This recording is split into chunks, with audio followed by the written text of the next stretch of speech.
Hello, ladies and gentlemen, boys and girls. क्या आप जीवन में आगे बढ़ना चाहते हो और सफलता की चोटियां तक पहुंचना चाहते हो तो फिर ये चैनल आपके लिए है। क्योंकि मेरा पैशन, मेरा प्रोफेशन, मेरा मिशन, मेरा विजन आपके इस सफर में आपका हम सफर बनो। इसलिए आपको चाहिए कि मेरे हर वीडियो को ध्यान से देखिए, ध्यान से सुनिए और अपने जीवन में आप भी और मैं भी इसे अप्लाई करेंगे so that together we can make this world a better place to live. तो आज का टॉपिक शुरू करते हैं जिसका नाम है मनी एंड माइंड। बहुत ही पावरफुल एंड इम्पोर्टेंट टॉपिक है। सबसे पहले आपको कुछ माइंड्स के बारे में बताना चाहूँगा। हम रोज़ाना, डेली, एवरी डे हम जो भी काम करते हैं अपने माइंड से करते हैं, लेकिन unfortunately many of us do not know how our mind works. ये माइंड हमारा कैसे काम करता है। अगर हम देखते हैं मेजर रिलीजन्स हो, चाहे वो हिंदुइज्म हो, क्रिश्चियनिटी हो या इस्लाम, ये जो रिलीजन्स है उसमें एक बात कॉमन बताई गई है। वो क्या है? ये बोलते हैं कि man is the product of his thoughts. Means what you think you become. जो भी आप सोचते हो अपने माइंड से वैसे बनते हो।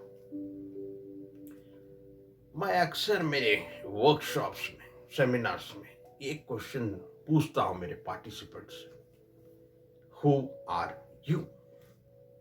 तो मुझे ऐसे आंसर्स मिलते हैं। कोई कहता मैं अमर हूं, तो कोई कहता मैं अकबर हूं, तो कोई कहता मैं एंथोनी हूं। तो मैं कहता हूं ये तो आपका नाम है। फिर वो कहते हैं मैं एक चार्टर्ड अकाउंटेंट हूँ, मैं एक इंजीनियर हूँ, मैं एक डॉक्टर हूँ, मैं एक एडवोकेट हूँ, मैं एक टेक्नीशियन हूँ, मैं एक ट्रेनर हूँ। तो मैं कहता हूँ ये आपका प्रोफेशन है। फिर वो कहते हैं कि मैं एक हिंदू हूँ, मैं एक क्रिश्चियन हूँ, मैं एक मुस्लिम हूँ, मैं एक जैन हूँ, मैं एक सिख हूँ। तो मैं कहता हूँ ये आपका रिलीजन है। तो फिर वो मुझसे ही पूछते तो बताइए फिर क्या है ये? तब मैं कहता हूं, see, you are what you think you are. If you think that you are beaten, you are. If you think that you will lose, you are already lost. It is all in the state of mind. And remember, whatever your mind can conceive and believe, your mind can achieve. When you truly want something and desire, the whole universe will conspire to make it happen. कहते हैं अगर किसी चीज को तुम दिल से चाहो, पूरी कायनात उसे तुमसे मिलाने में लग जाती है। तो that is the power of mind. अब देखते हैं, क्योंकि हमारा टॉपिक का नाम है मनी एंड माइंड, कुछ चीजें हम माइंड के बारे में समझे। अब देखेंगे मनी क्या है। What is money? तो आंसर है money is energy. In fact everything in this universe, you, I, and whatever we see in this universe, everything is energy। जो कुछ भी हम देख रहे हो, तुम, आप हो, मैं हूं, हर चीज एक एनर्जी है। And it is acting or vibrating at a particular frequency. And if we want to attract that thing, we have to match its frequency. For example, अब एक रेडियो में वी वांट टू लिसन, हम FM radio सुनना चाह रहे, कुछ songs आ रहे हैं, तो क्या करना होगा? हमें उसे उस फ्रीक्वेंसी को मैच करना होगा। 98.5 एफएम फ्रीक्वेंसी मैच करेंगे तो वो रेडियो स्टेशन आप सुन सकेंगे। तो ठीक इसी तरह अगर मनी का एक फ्रीक्वेंसी पे मनी वाइब्रेट हो रहा, मनी को अट्रैक्ट करना चाह रहे हो, तो आपको उस फ्रीक्वेंसी में उस फ्रीक्वेंसी को मैच करना होगा। तो इस मनी माइंड प्रोग्राम्स में आपको इस चीज़ों को बताया जाता है कि कैसे आपको मैच किया जाए उस फ्रीक्वेंसी को। तो यहाँ पर सबसे पहले देखते हैं how to raise our vibration to attract money. So number one and very important is all the thoughts which are associated with money must be positive. आपके जितने भी थॉट्स हैं रिलेटेड टू मनी वो पॉजिटिव होना चाहिए। 2, you must love and respect money. यहाँ पर एक छोटा सा एग्जाम्पल देना चाहूँगा। छोटा सा बच्चा है 4-5 साल का, small child, and if you show love and affection towards that small child, the child will come to you, come near you. Instead of that, if you scold him, if you hate him, will he come near you? Same thing apply here money के ताल्लुक से। अगर आप money को love and respect करो, money आपके पास आएगा। Third is you must have a belief that money adds value to your life.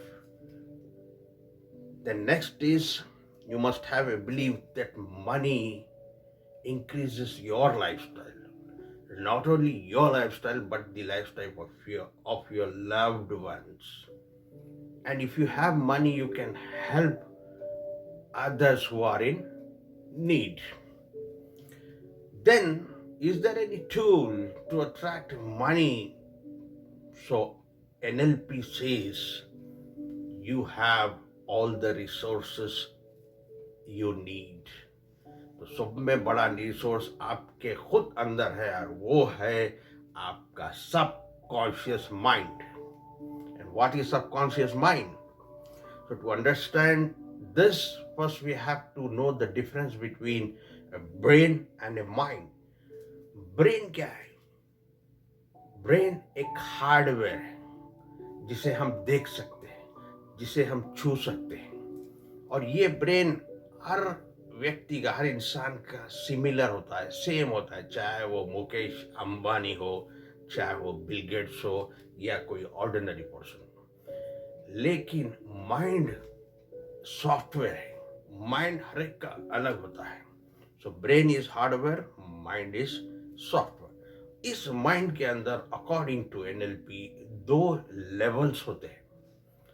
एक होता है कॉन्शियस माइंड और दूसरा होता है अनकॉन्शियस माइंड और subconscious mind we can say. चेतन मन, हिंदी में चेतन मन, अवचेतन मन भी कहा जाता है हिंदी में। तो डिफरेंस क्या है? Conscious mind has only 10% power, whereas subconscious mind has 90% power. It's more powerful. Conscious mind works only when you are awake. आप जब होशियार है, जागृत है, जब भी आपका कॉन्शियस माइंड काम करता है।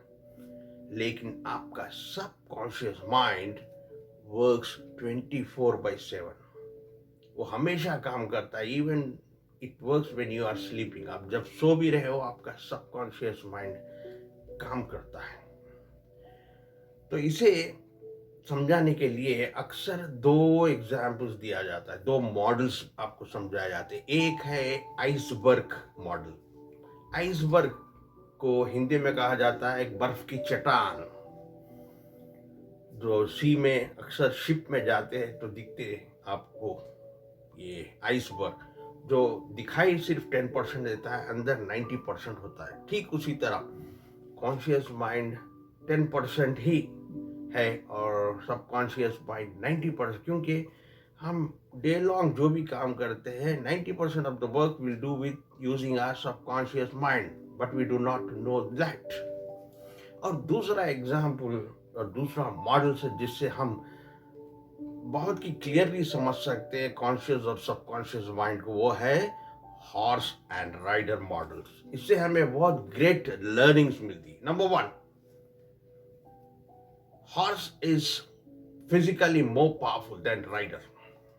क्या है? सही है, क्योंकि हॉर्स राइडर को बिठाकर भाग सकता है, उसकी एक पीठ पर। अगर राइडर क्या पीठ पे बिठा कर लेके जा सकता है हॉर्स? नहीं. So therefore horse is more powerful. Second is, if rider do not give any instructions to the horse, then what horse will do? Horse will work according to, or he behave according to his learnings. जैसा भी घोड़ा हो, वो अगर rider बैठ गया तो अगर वो रेस का घोड़ा है, रेस के घोड़े की तरह बिहेव करेगा. अगर वो शादी का घोड़ा है तो शादी के घोड़े की तरह बिहेव करेगा. And if rider gives instructions to the horse, then horse have to follow the instructions. For example, अगर भाग रहा है, वो लगाम खींच देगा तो रुकना ही पड़ेगा उसे. श्यवता, rider can train the horse by giving proper training. और ट्रेनिंग किस तरह से ट्रेनिंग करना होगा हॉर्स को? उसी लैंग्वेज में जो लैंग्वेज हॉर्स समझता है. और हॉर्स समझता है कौन सी लैंग्वेज समझता है? लगाम, हंटर, टैपिंग बाय लेग्स और हैंड्स, ये लैंग्वेज समझ. तो ठीक इसी तरह कॉन्शियस और सबकॉन्शियस को डिफरेंशिएट करते हैं हम. As far as power is concerned, subconscious mind is more powerful than conscious mind. और अगर सबकॉन्शियस माइंड को कोई इंस्ट्रक्शंस नहीं दिए तो वो किस तरह बिहेव करेगा? जिस तरह उसके पैटर्न्स है. अगर कोई आदमी लेजी है तो वो उसी तरह उस बिहेव करेगा. अगर उसे इंस्ट्रक्शंस दिए जाए तो वो according to instructions of conscious mind, the subconscious mind has to work. इसे एक छोटे से एग्जाम्पल से समझते हैं. अभी आप एक गहरी सांस लीजिए. Take a deep breath. क्या अभी तक आप सांस नहीं ले रहे थे? सांस तो अभी तक भी आप ले रहे थे, लेकिन ये सांस जो है आप अनकॉन्शियसली ले रहे थे. सबकॉन्शियस माइंड आपकी ब्रीदिंग को चला रहा था, लेकिन अभी आप उसे इंस्ट्रक्शंस दिए कि टेक ए डीप ब्रेथ. तो conscious mind can give instruction and control subconscious mind. इससे क्लियर हो जाता है.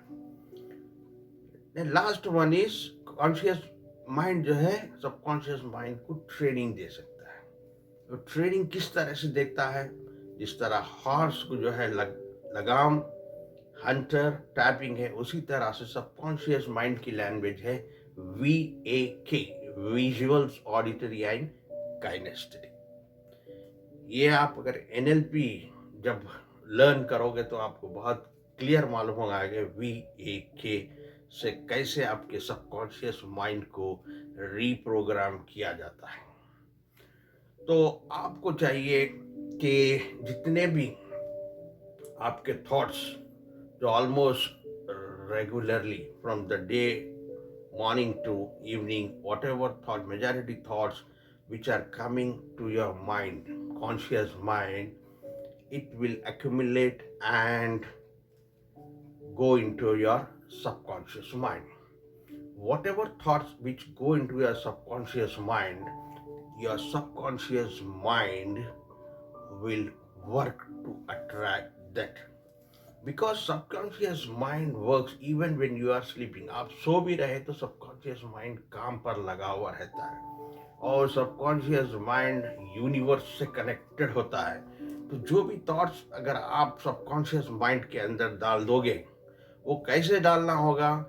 दिन भर में आप जो भी बार बार सोचते जाएंगे थॉट्स, यानी repetition.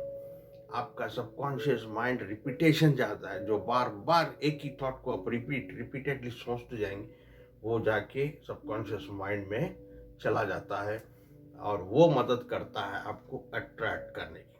So now let us see how our subconscious mind works with regard to money.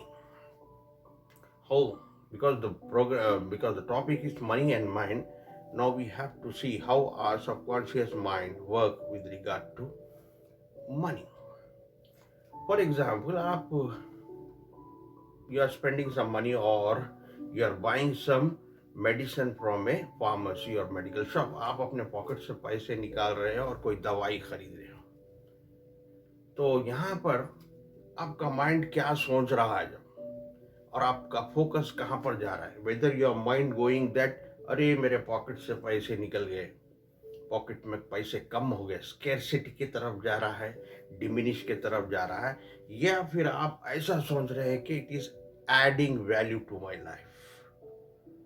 तो यहाँ पर बहुत इंपॉर्टेंट चीज आपको नोट करना होगा. जहां पर भी आप फोकस करेंगे, और लॉ ऑफ अट्रैक्शन कहता है wherever your focus goes the energy flows. Whatever you focus on expand or increases, and whatever you focus on will become reality in your life. जो भी आप फोकस करोगे, अगर आपका फोकस स्कैर्सिटी पे है तो आपको स्कैर्सिटी मिलेगी, और आपका फोकस है कि it is adding value to your life, so then definitely it will add value to your life. तो यहाँ पर अब तक हमें क्या सीखने को मिला, ब्रेन और माइंड में क्या डिफरेंस है, माइंड कैसे काम करता है, कॉन्शियस माइंड क्या है, सबकॉन्शियस माइंड क्या है. फिर हमें अगर मनी को अट्रैक्ट करना है तो हम कैसे मैच करना होगा उसकी फ्रीक्वेंसी, और क्या है हमारे पास टूल. बहुत इंपॉर्टेंट टूल है सबकॉन्शियस माइंड.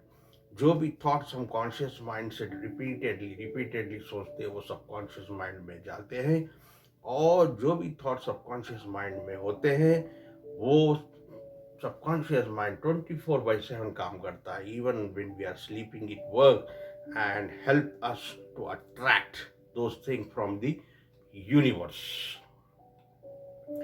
तो आपके जो ये थॉट्स रेगुलरली जो थॉट्स है जो आते हैं आपको, all the thoughts which you think all the time regularly, actually that will become your money blueprint और मनी माइंडसेट उसे कहते हैं. आज दुनिया में कुछ आदमी रिच होते हैं तो कोई पुअर होते हैं. इनका एक इम्पॉर्टेंट कारण है, वो है उनका मनी ब्लूप्रिंट या मनी माइंडसेट. अगर वो रिच है या पुअर है, ये दो चीजें इंपॉर्टेंट है. एक उनका money mindset, that is money blueprint, and what actions they are taking with regard to their money blueprint. इसे एक छोटे से एग्जांपल से समझते हैं. For example, if a builder और if a architect want to construct a building, एक construct करना चाहता है बिल्डिंग, तो पहले क्या करता है वो, पहले एक ब्लूप्रिंट तैयार करता है. उसके बाद कुछ लेबर्स को कॉन्ट्रैक्ट करता है, कुछ अपॉइंट करता है, उसके बाद बिल्डिंग की कंस्ट्रक्शन शुरू होती है. पहले वो सोचता है कि क्या वो उसे मल्टी स्टोरी या हाई राइज बिल्डिंग बनाना है, छोटी बिल्डिंग. ठीक इसी तरह आपका मनी ब्लूप्रिंट आपके माइंड में तैयार होता है, वो आपका माइंड सेट बनता है. और आप अगर हमारे माइंड प्रोग्राम में अटेंड करते हो तो आपको एक 50 क्वेश्चंस का साइकोमेट्रिक टेस्ट लिया जाता है. आपको हॉनेस्टली उस 50 क्वेश्चंस को आंसर करना होता है, जिससे हमें पता चलता है कि इस वक्त आपका मनी ब्लूप्रिंट क्या है, आपका मनी माइंड कैसा है. क्या आपका मनी माइंडसेट रिच के जैसा है, या मिडिल क्लास जैसा है, या पुअर क्लास के जैसा है. तो उसे देखते हुए फिर माइंड के ऊपर हम काम करते हैं, और आपको डिफरेंट टेक्निक्स बताते हैं इसमें, how to actually make and change your money blueprint, so that you can attract money from the universe. So now, with this, I will end today's topic or today's session. Till we meet next, please take care, God bless you, and thank you for watching.